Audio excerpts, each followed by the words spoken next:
All right, so we are almost in the home stretch, which means it is time for like my favorite part of this conference is where we get a bunch of professionals on stage and we ask them embarrassing questions. I'm kidding, there will be no embarrassing questions asked. However, given the nature of this talk, we are going to be talking a lot about leadership. There might be talks about some mental health things, but there's also going to be talks that cover everything from when do you want to pull your hair out to, Frank, my goodness, what happened? So I say that by saying that nothing that is said on this panel, except for Frank, because he runs the joint, is the views or opinions of any of our employers. And we have to say that by law. Everything that we're saying is our own opinions. These are our own experiences. These are our own thoughts. And with that being said, welcome to the panel that is called, wait a minute, who put me in charge? How do we get beyond the day-to-day of coding in the Django community? Let's start by introducing our panel, and I will let them do it because I will mess up names because I'm very bad at that. But go right ahead, Charles. Hello. Hi, my name is Charles Rajanis. I am a IT director at the University of Pennsylvania, and I'm coming up on my 25th year there.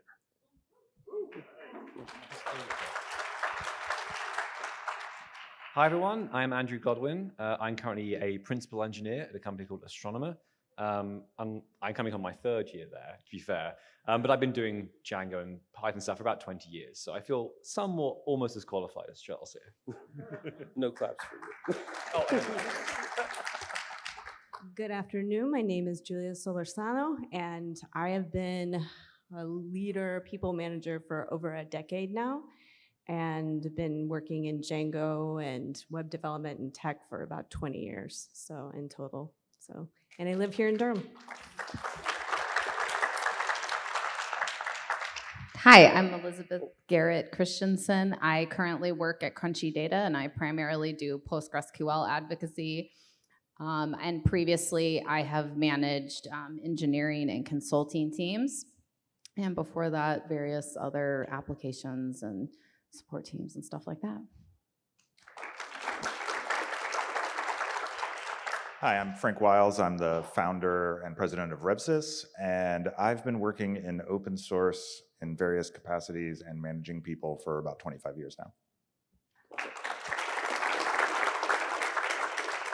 Also, for completeness sake, hi, I'm Jay Miller. I am a senior cloud advocate at Microsoft. I have been in the Django community for X years because I don't really remember. It hasn't been long. I just lose track of time and my keys a lot. So, with that being, please don't clap for me, it's fine. That being said, I do have a quick question for the audience. How many people in here are currently managers? Okay, not a lot of people. How many people at some point in their life and career would like to become a manager? What are the rest of you doing here? I'm sorry. Okay, how many people in here write code every single day at work? Every single day at work. How many people plan on doing that for the next 5 years? 10 years? 15 years? 20 years? Oh, okay. So,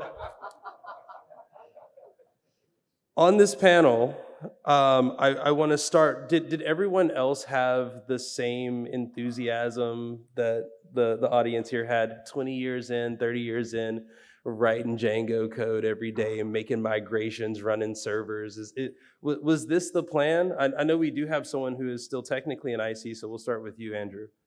Yeah, I mean, I still have plenty of enthusiasm, if that's what you're asking about. But then, to your point, right, like, I used to write code every day, right? In my first, 5 years of my career, that was the job. These days, I write code some days of the week, right? Like, the job of a principal engineer is partially to write code. But also, the job is much more than that. I often tell people I work with, people underneath me often, the job I generally call it's software engineering, right? And software engineering code is one part of it, but there are many other facets, right? The wonderful folks here on the panel represent some of the other facets of that job. I mostly do sort of the architecture, top-level technical design, system design role. That's kind of where I fit in, where I found my career is best. But in terms of enthusiasm, that gets me up in the morning, right? Like I have taken my love for code and I have taken it and I found like that's the niche I really love. It's the thing where I'm like, yes, like we can take these bigger systemic pieces and put them together in the same way one puts code together. And I found the same enthusiasm, the same drive that got me like doing my first freelancing at age 15 is still there. It just comes out in a bit of a different form sometimes. Anyone else? I just want to add that I think there's enthusiasm, but it's also important for you as a manager who's managing developers is to understand what are they working on. When you get so far removed from the day-to-day of the people that are actually reporting to you, how are you able to assist and help them address their needs? There's an article written about this a couple years ago that really points this out, and I think is really relevant, that you like making that switch back and forth between manager and individual contributors is imperative in this space. I think there's also something beautiful about it not necessarily have to start with I write code every day.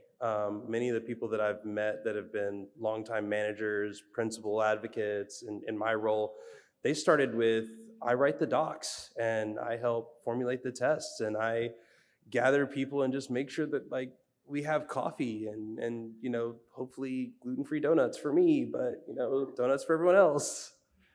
Yeah, I mean, along those lines too, right? Like, I think a really big part of my job is communication. And like, often it's not sort of drilled into you enough as you start in this industry, in whatever career track you're in. But like, half of my job is talking to one group of people and talking to a different group of people and working out they're both doing the same thing and making them then talk to each other. That's, you know, happens, you've all seen it, I'm sure, in different senses. But also in terms of like, it's my job to communicate plans upwards to executives, but also downwards to engineers. And you've got to manage that flow. And management's one side of that, right? You kind of an execution, operational part. My side is more like technical complexity and sequencing. Like there's a lot of talking, there's a lot of people work. And I used to be, like when I was in university, my first year, I was an incredible introvert. I wouldn't say almost anything. I'm still kind of an introvert. Like I go to my hotel room and recharge during conferences, but like, it's a skill, you've got to work on it and like you can improve and get better. I think often people don't realize like you've got to code, sure, but documentation is communication. Meetings are communication. All these things are super important to making a team write good software. So it sounded like that excitement to code is still there. And now I'm going to talk to arguably who I think probably has the most longevity on this stage, which is Frank, because I pick on Frank as much as I can. It's the gray beard, right? It is. Like when you do get the opportunity to sit down in front of your computer and write some code, is that same passion from the first time you picked up, what was it, assembly? Rubbing two sticks together. Punch card. Yeah, no, everybody, you have those days that I don't want to work on this, right? And that happens to everybody in every job everywhere. But yeah, on a regular basis, I'm still like, oh, that was really neat. I really enjoyed building that. That's really cool. I'm really helping these people with this code. But yeah. I should also clarify, Frank has approved my horrible jokes at his behalf. So I'm sorry to the Code of Conduct Committee. I know we don't do that here. So we've talked about a lot of the skills that were required to kind of get into this position and to kind of last it day to day and throughout a career. How does that work when you switch over to management? I know, Elizabeth, in our conversation before, you mentioned going from IC into management into kind of different roles. What were some of the skills that gave you the confidence to make those steps? That's a good question. I don't know if it's as much a skill as it is like being genuinely interested in the people that work for you. I think personally what I love about managing people in teams is just learning everyone's really unique and beautiful skills and kind of being able to put those together in a team or with a project, and kind of really like being able to sort of be a Lego builder, but with people. And I think, really being able to listen to people and know what they're good at and sort of, Charles and I talked about this earlier, being a little bit of a parental role. I think some of those skills are really helpful when you can know what someone is good at and know what they need help with and kind of support them to do the things that, you know, they need to do to get their job done, I think that makes a good manager. Yeah.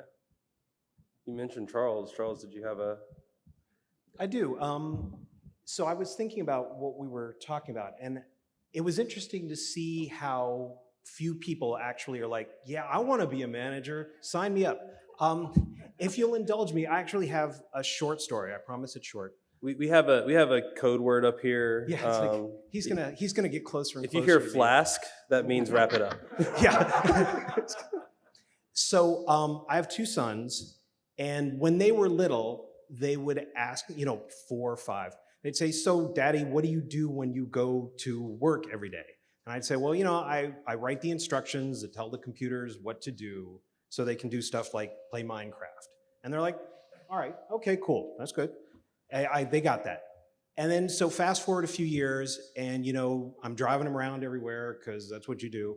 And we're talking, they're asking me more questions about like, well, okay, do you still just write these instructions? I said, I had kind of progressed from that point, and I was no longer just sort of an individual contributor. I was managing individual contributors a few years later. And they say, so what do you do? And I say, well, yeah, I still code a little bit, but what I do is I talk to people, and I sort of listen to the problems that they have, and we try to come up with solutions to it. And some of the solutions are, and I was trying to reach for an analogy that they would understand. They're like potholes that come up in the road while you're driving. Sometimes, because I've been around a little bit now, I can sort of see a pothole coming, either a technical pothole or maybe a political one or a legal one or a financial one, and say, okay, there's a pothole coming up, and then maybe we can just steer around it instead of like driving straight into it. And so that's part of what I do. And they were like, oh, that kind of makes sense.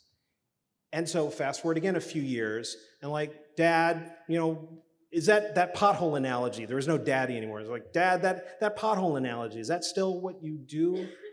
And at this point, again, a few years later, I was managing managers. But the analogy is like, you can look at this as like, if you've advanced to sort of the principal engineer level, let's say you don't want to manage. Let's say you sort of progressed and now you're not just a coder, you're like a senior, you're an architect, you're different things. I said, okay, so now I sit in the meetings and people talk and I just listen. And sometimes they talk about like a potential pothole or sometimes I'll hear them talk about something and I'm like, oh, that sounds like that's going to be a pothole. But I don't say anything nowadays. I just sit there quietly. And if somebody else says, hey, isn't that going to be a pothole? I'll be like, wow, that's a good catch. That nice work. Good thing catching that. Excellent. And if nobody notices it, then maybe at the end of the meeting, I'll be like, hey, I got a question. There's this thing that back a couple of minutes that I kind of heard that I was curious about. So what is my point here? What is the point of this story? The first point is I've spent way too much time in my life explaining stuff to children. That's the first thing. But the second thing is this whole concept of progression. Rather than, I'm not gonna sit here and be like, well, here's what a good manager is. It's this concept of progression where, you start out and you're developing and you have the skills that help you develop and if comes before then and that kind of stuff.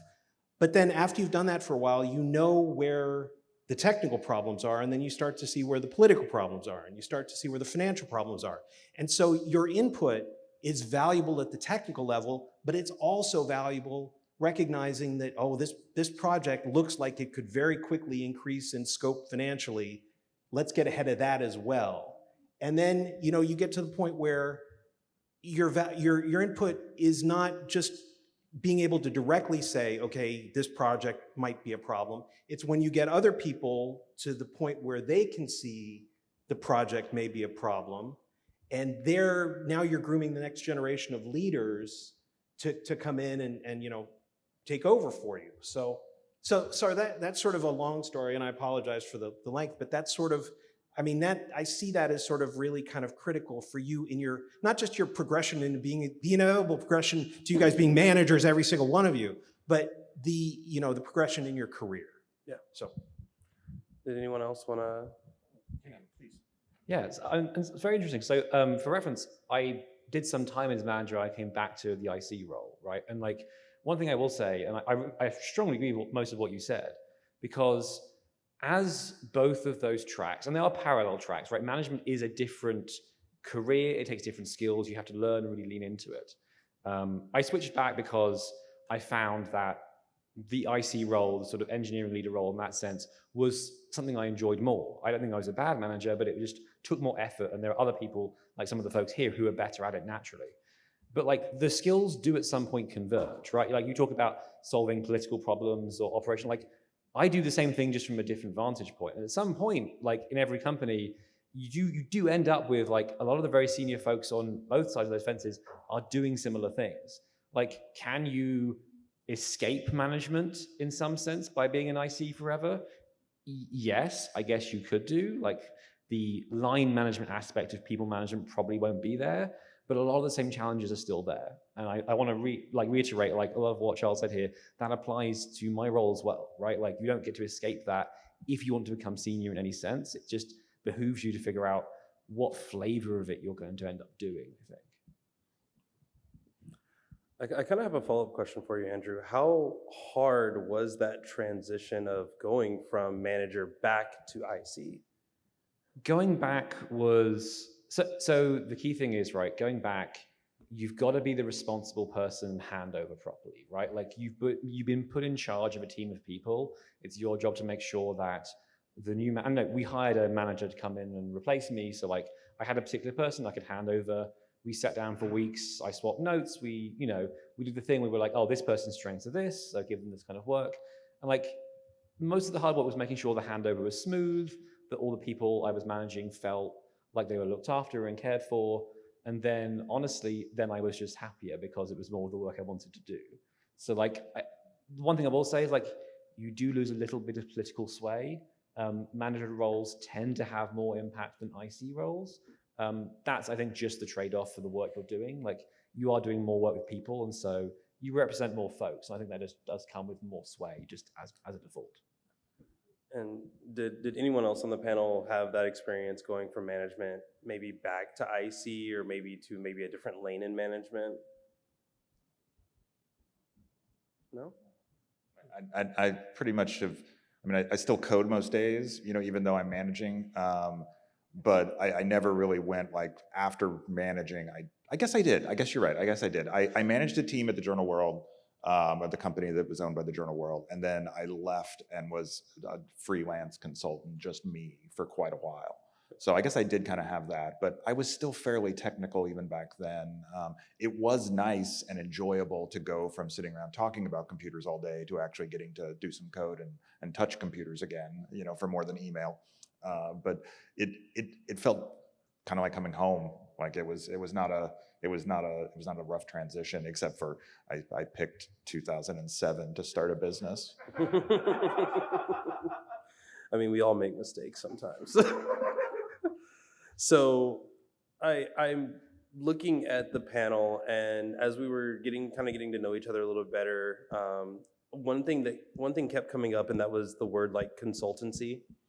I've actually talked to a couple of people who work at consultancies in here, and for those who are maybe a little newer to the developer community, what are some of those benefits of maybe starting in a consultancy, or in some folks' case on the panel, starting a consultancy? I think one of the big benefits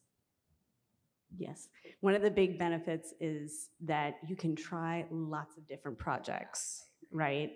You are not stuck working on the same thing all the time. It's always new problems, new people, and it's just rapidly paced experience and just jumpstart. So Yeah, you never get bored, for sure.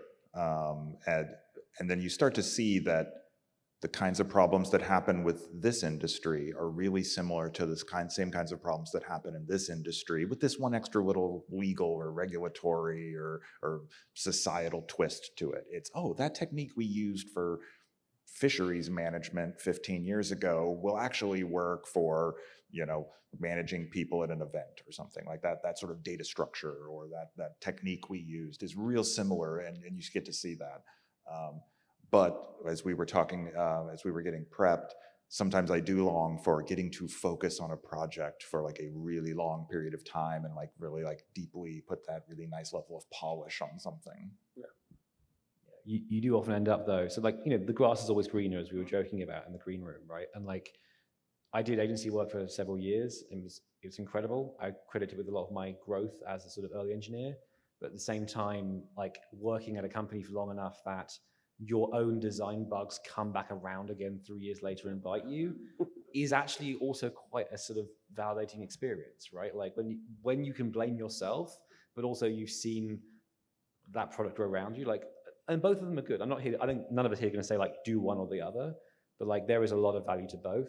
I've switched throughout my career. I think several of us have switched in different ways, and there's a lot of value in both sides. Do you still bill for those bugs that you caused? Who wrote this code?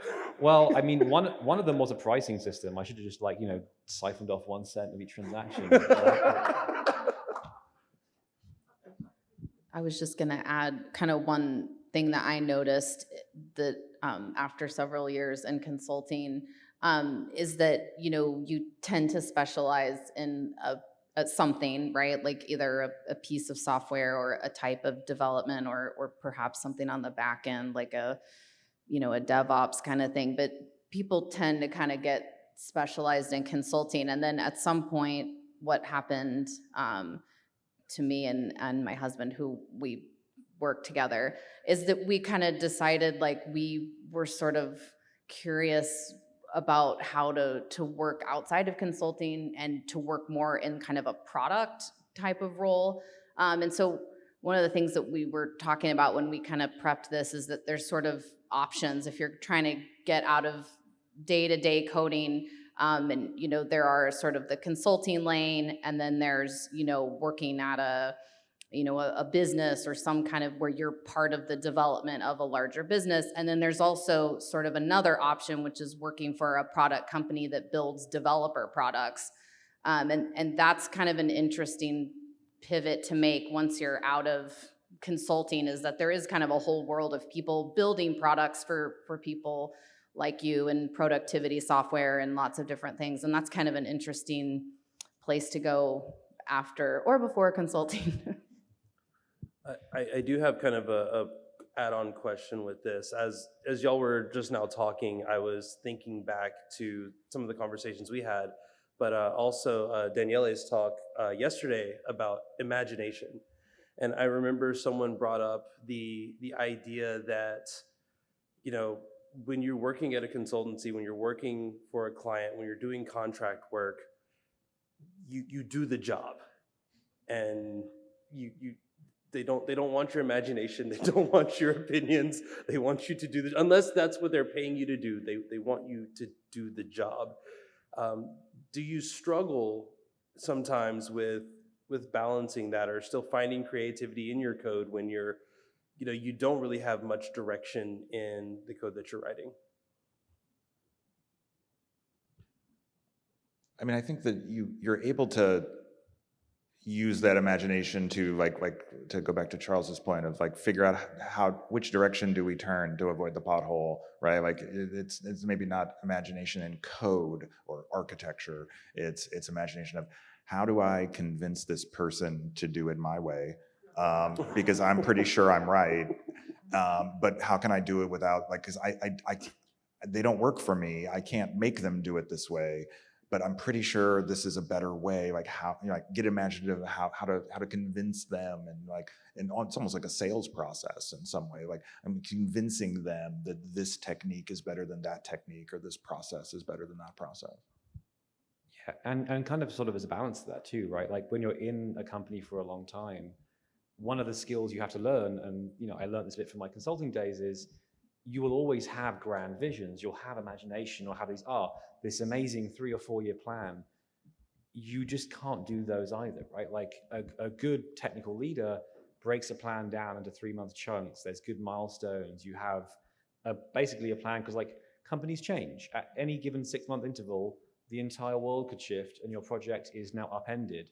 And if you designed it correctly, you will have something to show for it. But like you have to always counteract that kind of long-term planning that you can get out away from agency or consultancy work, but have the same idea of like, well, yes, there is more stability and more longevity, but you still got to be responsible and make sure that like you're not going on a 2-year all or nothing project, because that is the kind of project that's usually doomed to fail, I think.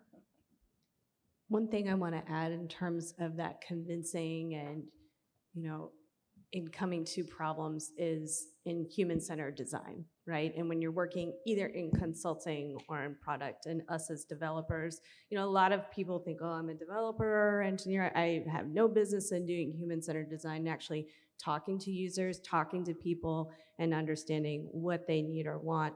And I think that's really where a lot of your imagination and the way you think as coders, the talk right before this around accessibility, wonderful talk. If you weren't here for that and want to see, definitely see that, because at the end of the day, we're building things for people, right? No matter who is paying you to do it, you're building things for people to use them. And so it is vital to be doing that. And then you're going to then bring that into however you write your code, the way you write your code, and the way you think about it. So we're actually doing really good on time. So before we jump to the grand finale, Charles, you and I had a conversation after we planned about when do you think you're ready to take that step into maybe no longer an IC, maybe I try management, or maybe I start having those conversations. How do you identify some of those initial indicators that maybe this is for you? That's a good question. I think that going back to what we were talking about earlier, it's similar to the question, when do you think you're ready to have kids? You're not. and B, it's actually, you're more ready today than you were yesterday, but you're not nearly as ready as you're going to be tomorrow. So at some point, you're going to have to kind of make that determination that, you want to go ahead and do it. I think that as a metric, though, one of the things that kind of convinced me that I was kind of ready to when they said, hey, you want to run a team, the thing that made me ready is sort of when you start looking at the other managers, or you start looking at the managers that you see, that you have, that are around you, and you don't feel like they're magical in any way. They're making their decisions based on the same kind of information that you can see, and you're like, oh, I see why they did that, or I kind of understand their thinking, or maybe you're even at the point where like, ooh, I wouldn't have necessarily done it that way. Then you're kind of, then you're a peer of them. Then you're sort of ready to take your place amongst them. And I realize that there's sort of a couple of, going back to the original question, who put me in charge? Some people are tapped, that, a manager comes to you and said, hey, you've been doing a lot of good work. We'd like to give you somebody to help you. Or, there's this team lead over here is left. Would you like to take over?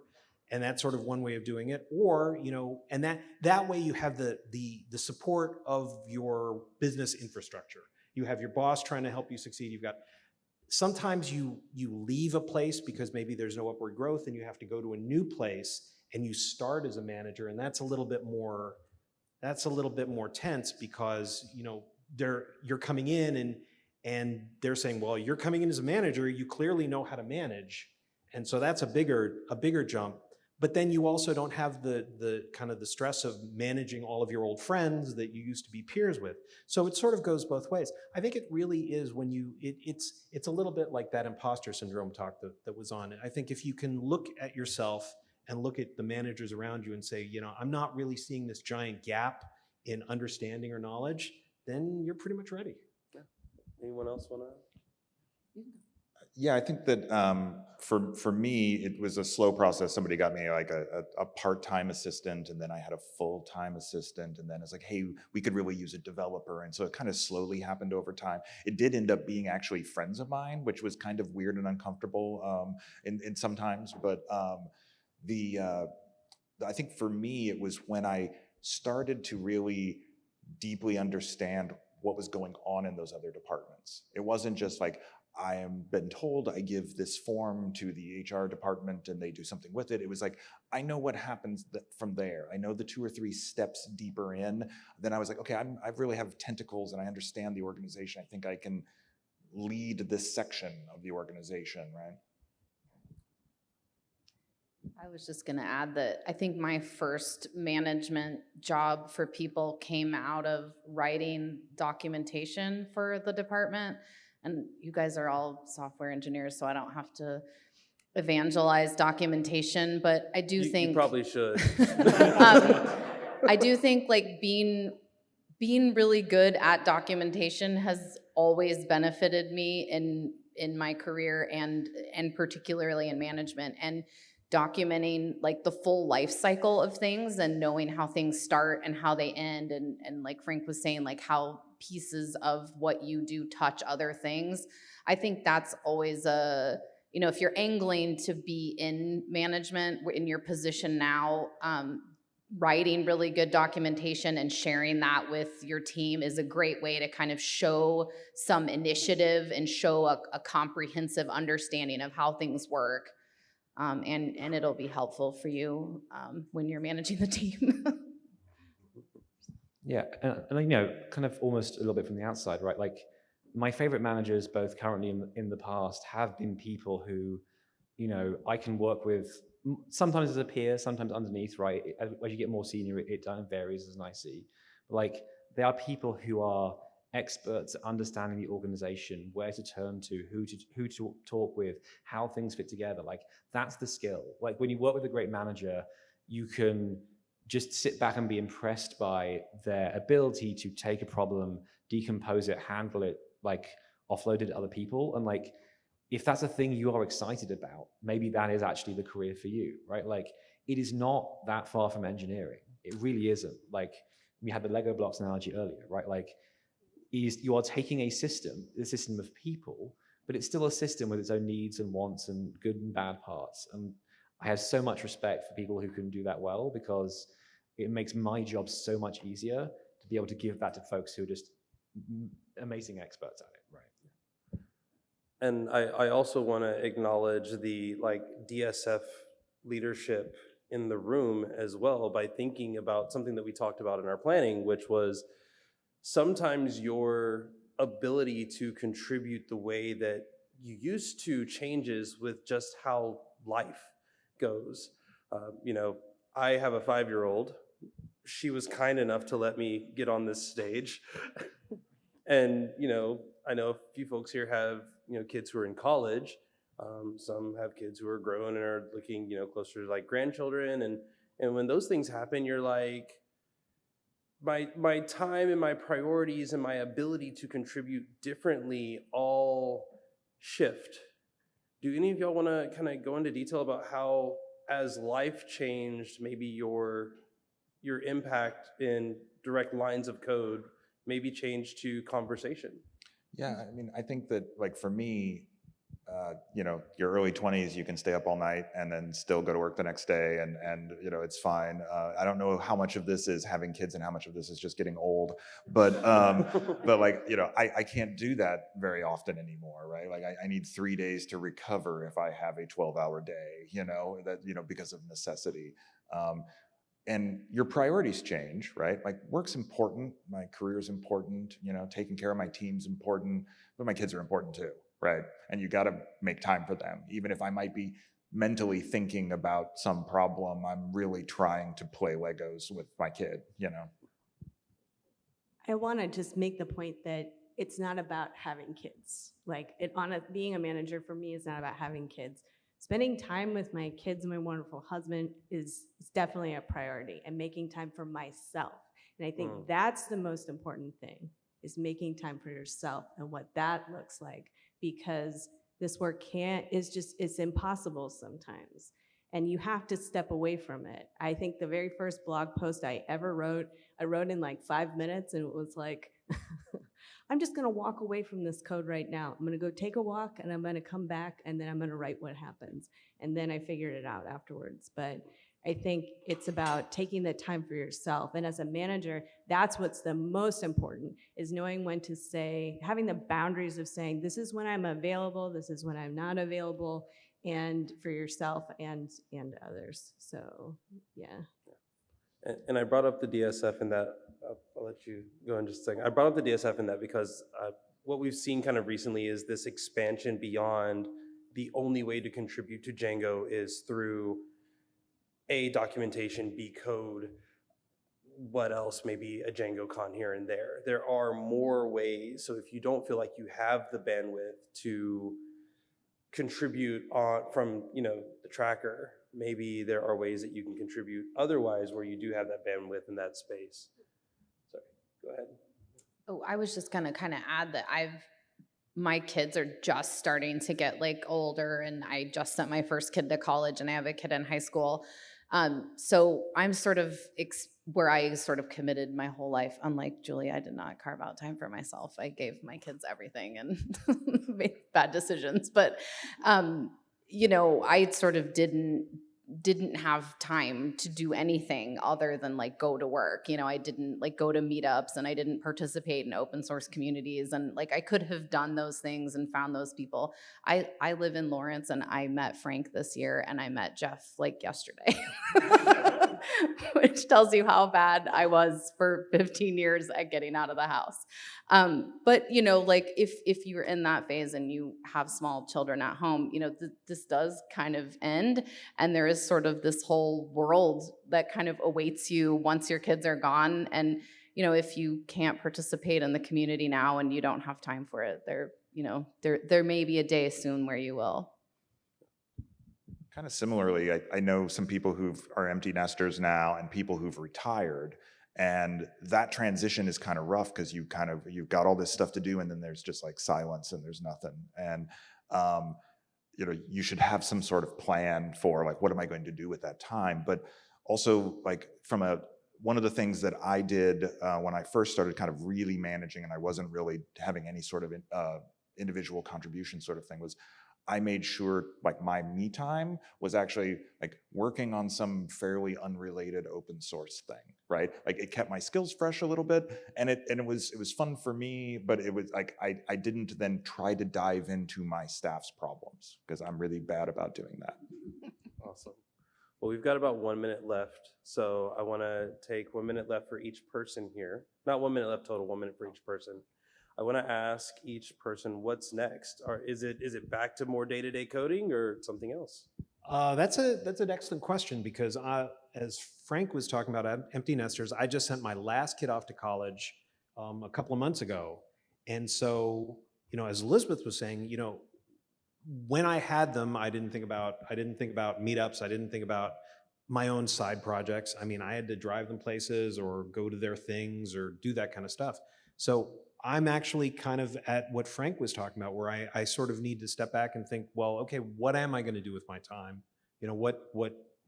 What's next? I mean, I'm not quite retiring yet, so I've got a little time to decide what I want to do, and it's an open question. I'm not sure. Andrew? Yeah, I mean, so for me, it's a bit different, right? So like on one hand, I'm doing a lot more sort of like volunteering in my community, kind of like, in the sense we're talking about here of like having a thing that is not coding, right? Like just like local hands-on groups doing things that have almost no code whatsoever. On the other hand though, right, like for an IC, while the path to sort of your principal distinguished level is already murky, beyond that, it's basically just a torn off map with the word "Here be dragons" on it. And so, my goals are not entirely clear, right? Like at some point, like there are some variations of the CTO role I think I would do quite well at, but we come back around to that, well, you're also maybe not a direct manager of managers, but like being an executive is again a different job. And so there's a whole path there where like, I'm trying to figure out exactly how do I build my skills and my abilities up to that, and will I enjoy it, crucially, right? Like, maybe I'm just happy doing, architecture level stuff for another 10 years, maybe I'm not, but like, I'm being open, I think, is the most important thing, and making sure you do what you like. And for me, I got into people management because I love people and I love helping people. It's like here for me.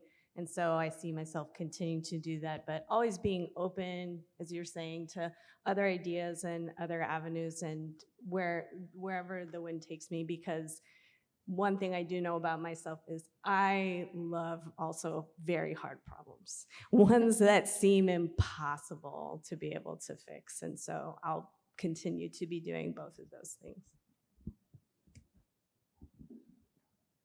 I don't 100% have a plan, but I guess I'm like where Charles is. But I have really been enjoying like teaching people about like software or databases or different things. And I am so impressed with all the Django girls stuff that I have seen, and I'm extremely jealous, and I wish that Postgres had something like that.